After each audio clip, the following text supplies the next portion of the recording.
The conquest of this enigmatic planet so far away has been both challenging and rewarding. ESA has delivered the latest conspirator, the ExoMars Trace Gas Orbiter, to search out the source of methane in the atmosphere. Its landing craft, the Schiaparelli lander, failed and crashed, yet another victim of Mars's defenses.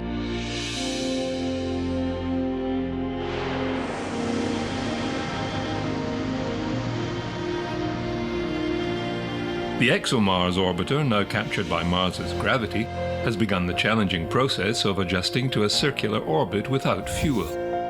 This involved using the shifting Martian atmosphere to gradually slow the satellite in a process known as aerobraking. With ExoMars, ESA is going to use for the first time a method called aerobraking for a spacecraft in orbit around Mars to decrease the orbit by letting it fly through the atmosphere and using the atmospheric density to slow it down instead of using fuel for the engines. We have to take a lot of margin to be sure that even if we go through a moment where the atmosphere is more dense at the altitude where we are flying, we are still safe with the spacecraft. That aerobraking process took more than a year to complete. It was complicated by the changing nature of the Martian atmosphere. The Trace Gas Orbiter is really looking at active processes ongoing on Mars today, and life, present life, is one of the possible explanations.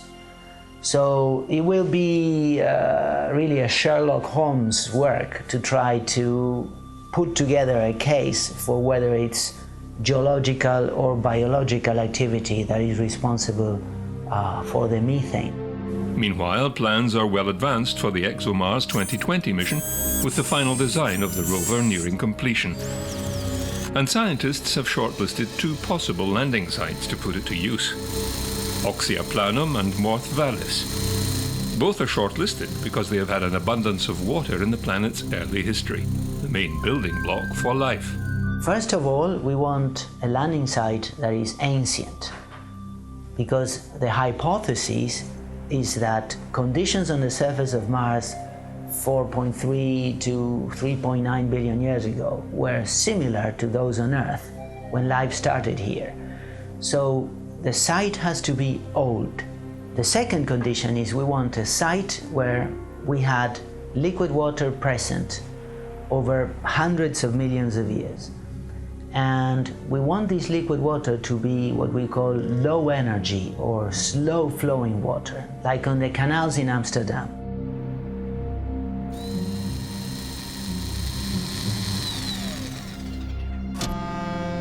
The rover then scouts around for the ideal locations and, with its driller apparatus, digs deep into the Earth to extract soil samples which will be placed into its onboard chemical analysis equipment, hoping to find ancient signs of life.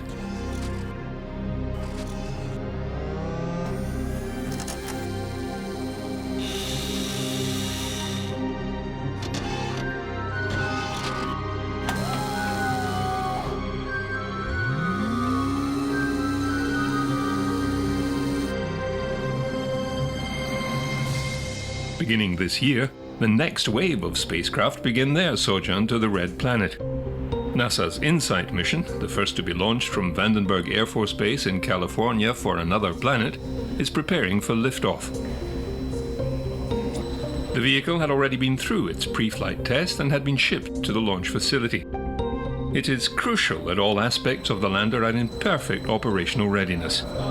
The probe is destined for the equatorial region of Mars and will look deep into the heart of the planet. The InSight mission is a geophysical mission to Mars. It's going to go to Mars and take its vital signs. It's going to take its heartbeat, the seismic activity of the planet. So we're going to be doing that using a seismometer, a very high precision seismometer, using techniques that have been well developed on Earth to get the understanding of the crust, mantle, and core, and sort of the relationship between those.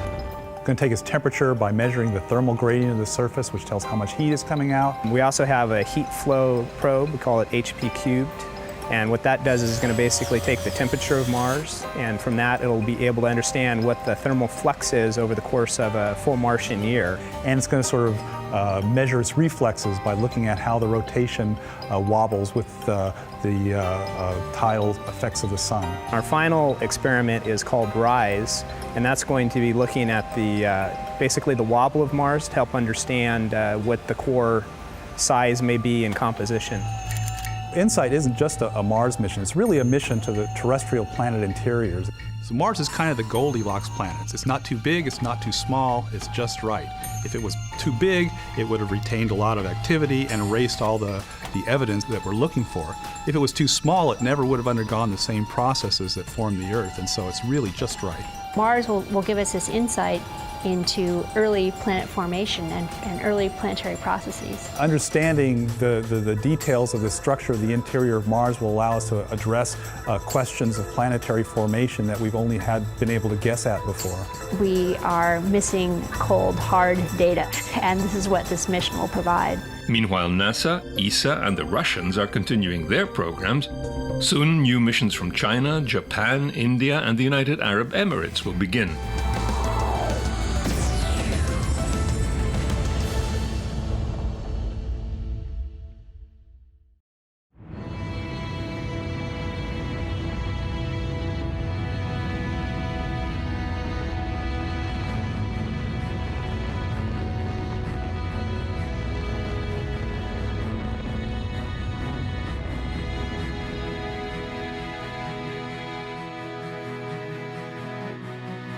Getting humans to Mars is the pressing goal of NASA and other adventurous parties. Many big aerospace corporations contractors have all been at the drawing board working out the immense engineering and logistical challenges.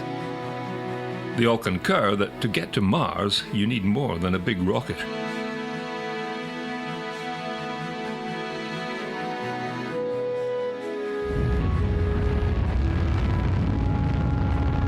NASA's SLS and Orion spacecraft are only two of many components that will be needed.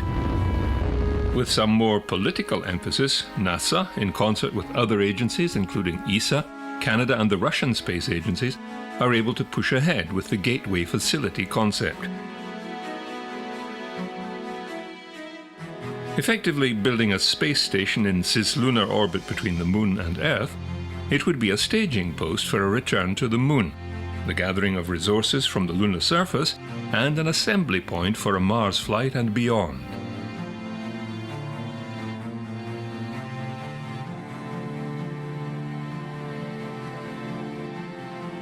Orbital ATK is one of 6 companies selected for NASA's Next Step 2 program, a public-private partnership for commercial development of deep space exploration. Not the first to suggest the Moon be a staging post, Orbital ATK recommends a parking orbit in cislunar space built from its successful Cygnus cargo craft. First, they will launch an initial habitat module aboard NASA's heavy-lift SLS rocket with a crewed Orion capsule. Placed in a parking orbit, it will act as a platform for experiments and serve as a destination for future crewed missions.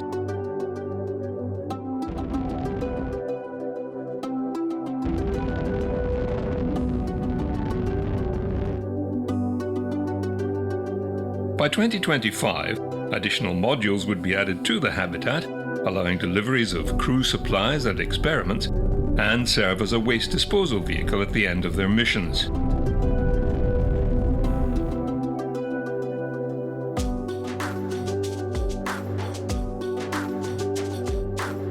The modularity of the system also allows for multiple visiting vehicles, providing a base for lunar sorties. Mining for resources, in particular water, would allow for more cost-effective and longer duration missions to Mars. From water you gain hydrogen for fuel, oxygen as the oxidizer, and for breathing, and of course, drinking water. We have places on Moon which are, at least especially at the South Pole, which has permanent darkness, where we can find water, and we know from some missions that there is water. Water is a good source to produce hydrogen and oxygen. And also to go into the shadow of the moon, we will have places where we don't have the radiation coming from the Earth. So building a telescope over there by using the material we find on the moon, so not bringing all the stuff from the Earth, that could also open new possibilities to look deep into our universe. These crewed missions would also help with man's understanding of how we can best survive long-duration space exploration. By 2030, with additional modules, the habitat could be expanded to provide a Mars transit capability for demonstration expeditions lasting 1,000 days or more. Boeing, the primary contractor for the SLS rocket system, believe their plan will require 5 or 6 SLS launches to be able to get to Mars. So we want to make sure that we've checked everything out and that we know that it's good to go before we actually leave for Mars. Because once we leave, we can't come back for over 2 years. And the reason for this is because it's the alignment of the planets. The way the planets revolve around the sun, it allows a window of opportunity to go from Earth to Mars basically every 2 years. Just to get to Mars, before you even land or anything, is going to take 7 or 8 months. The reality is you're going to be there for a year waiting until that window opens up to come back. And then it's going to take 7 or 8 months to come home. Having a cislunar outpost enables international partnerships and commercial opportunities, such as exploration of the lunar surface and scientific and technological research. After cislunar space, we'll start the actual missions to Mars. The first mission will be to Mars orbit. This mission will teach us about the space systems that will take us to Mars and back. The next mission will send humans to the surface of Mars. The crews will undertake detailed scientific research and investigation. They will start to unlock the secrets of Mars.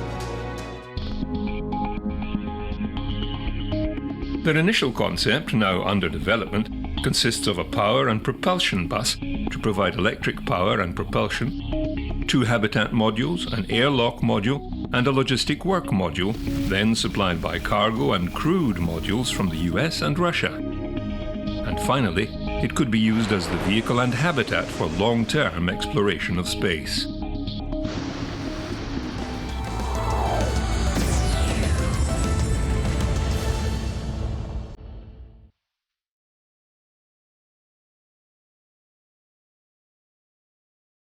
Lockheed Martin's concept for transporting to Mars has resulted in a holistic view of the mission.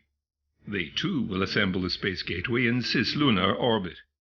This will provide the platform to build the Mars Space Base Camp and get it ready for flights to Mars.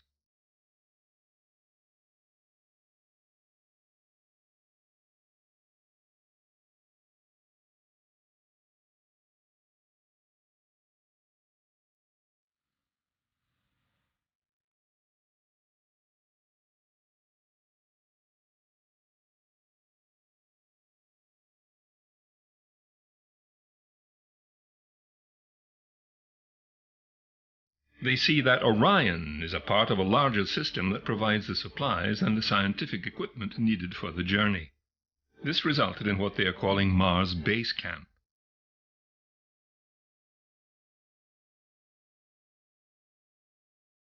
Mars Base Camp is an orbiting mission with 4 main sections and 2 of almost everything for backup.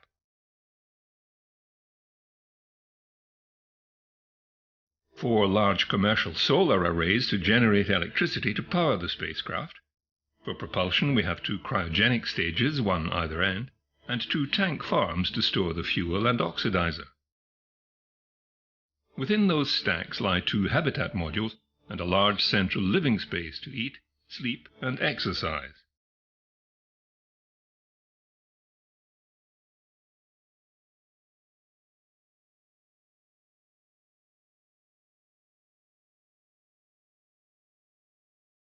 Most importantly, we have Orion. It is the command deck with all the avionics, navigation, and communications. Orion makes the spacecraft more reliable and gives the astronauts a safe ride home.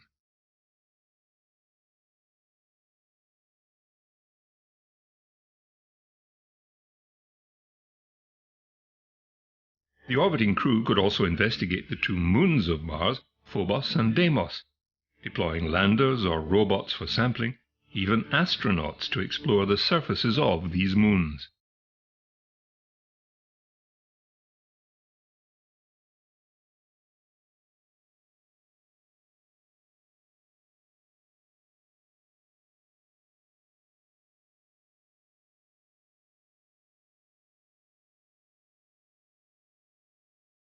The main mission, however, will, after careful examination, confirm a landing site for the next mission and the first human landing.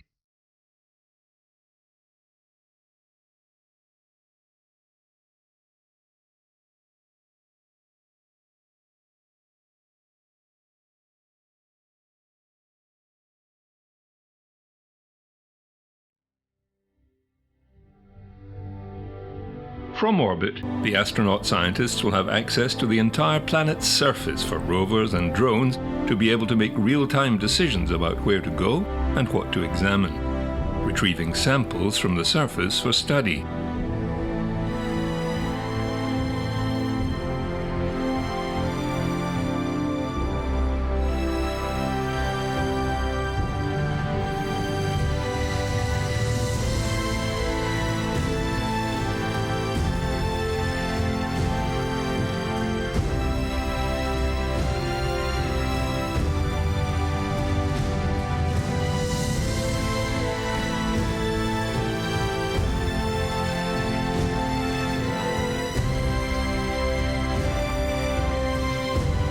Lockheed Martin's concept, the almost retro rocket ship, the MEDV Lander, is their design for a reusable launch and landing vehicle and is based on the current technology, including the Orion and shuttle systems, and not as far-fetched as first thought.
Reusability and innovation will conquer Mars.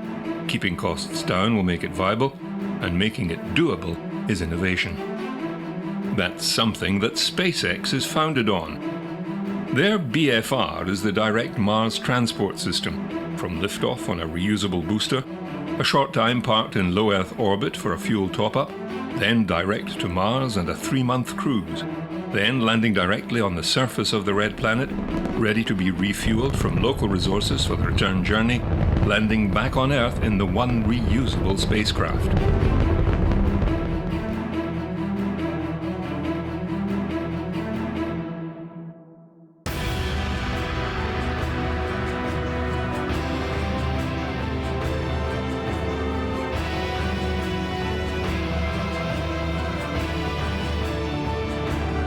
In the meantime, SpaceX is testing its Falcon heavy rocket system in preparation for its maiden voyage.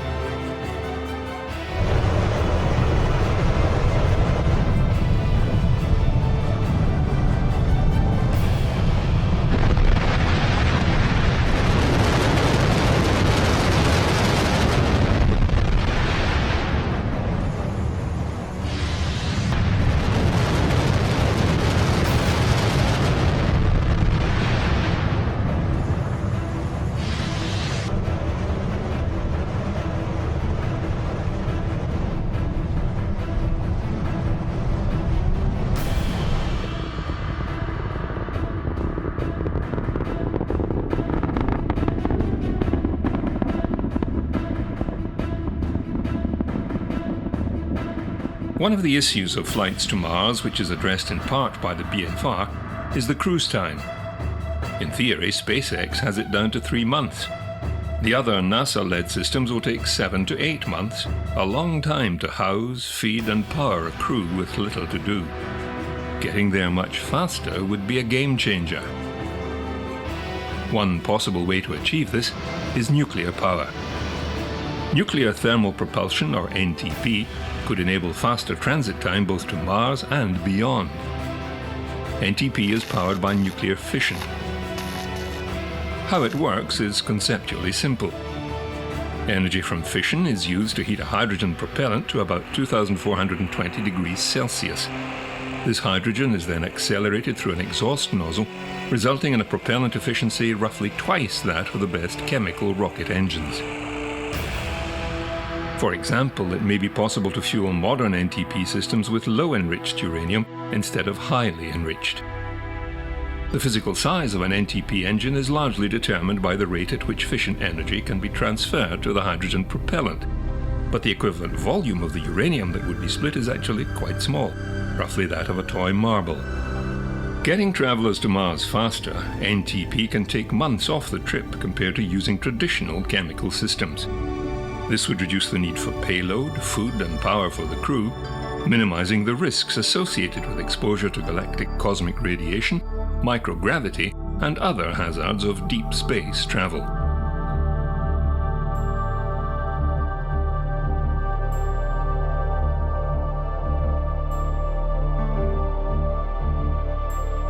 The maturation of nuclear thermal propulsion will also promote the successful development of the kilopower fission power systems for use on the Moon, Mars, and other destinations, as a main source in situ for life support, communication, industrial and other diverse applications.